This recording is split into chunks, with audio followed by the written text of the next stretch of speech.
بسم اللہ الرحمن الرحیم۔ ایک اور بہت ہی بنیادی سوال یہ ہے کہ علم فلسفہ کو فلسفہ کیوں کہا جاتا ہے، یا فلسفہ کا معنی کیا ہے؟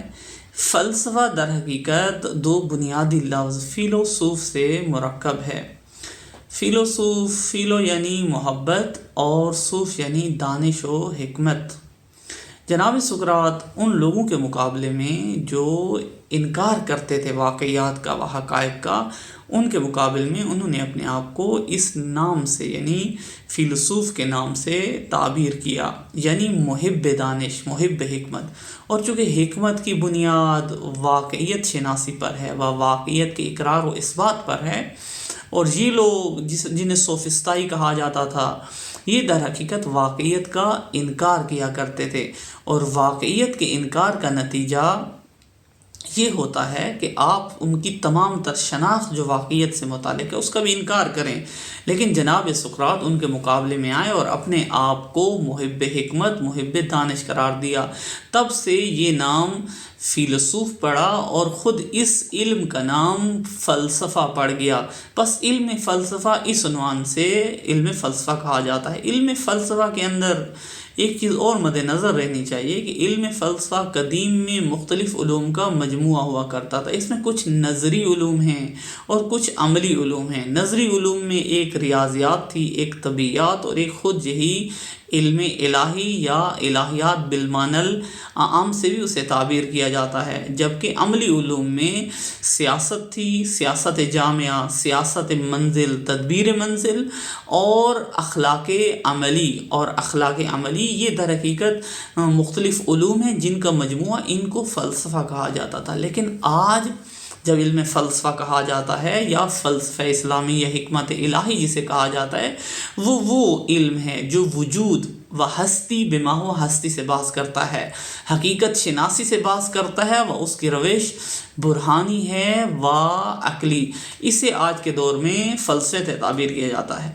ایک اور بنیادی سوال کہ فلسفے کے مختلف نام ہیں۔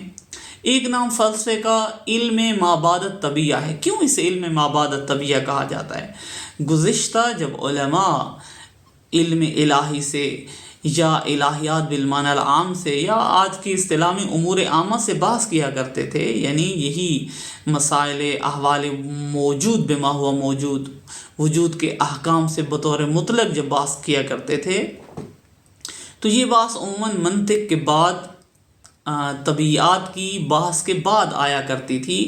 یہ چیپٹر ہوتے تھے مختلف، تو ان میں چونکہ یہ چیپٹر، یہ احوال ہستی سے جو بحث کا چیپٹر ہے، وہ علم طبیعیات کے بعد قرار پاتا تھا۔ اس وجہ سے اس علم الہی کو علم ما بعد الطبیعہ کے نام سے بھی جانا جاتا ہے۔ اسے علم اعلیٰ بھی کہا جاتا ہے، اپنے غرض و مقصد اور اپنے موضوع کی شرافت اور علو کے اعتبار سے۔ اسی طرح سے اسے فلسفہ اولیٰ بھی کہا جاتا ہے، اسی طرح سے اسے علم کلی بھی کہا جاتا ہے۔ مختلف نام ہیں علم فلسفہ کے جس سے ان کو تعبیر کیا جاتا ہے۔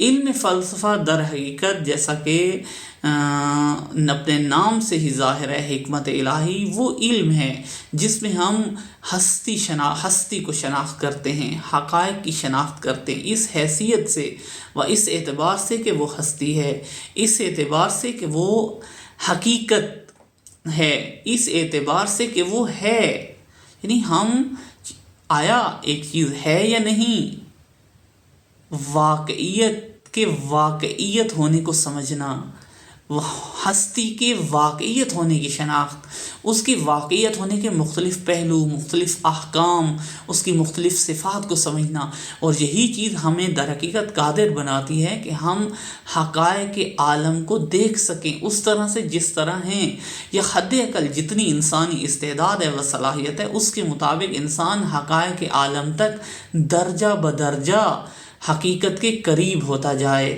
اللہم رب ارنی الاشیاء کما ہی۔ یہ ہم کیسے شناخت کر سکتے ہیں؟ تبھی شناخت کر سکتے ہیں جب ہم حقائق کی طرف، علم حقائق شناسی کی طرف آئیں، وہ ہے علم حکمت الہی و علم فلسفہ۔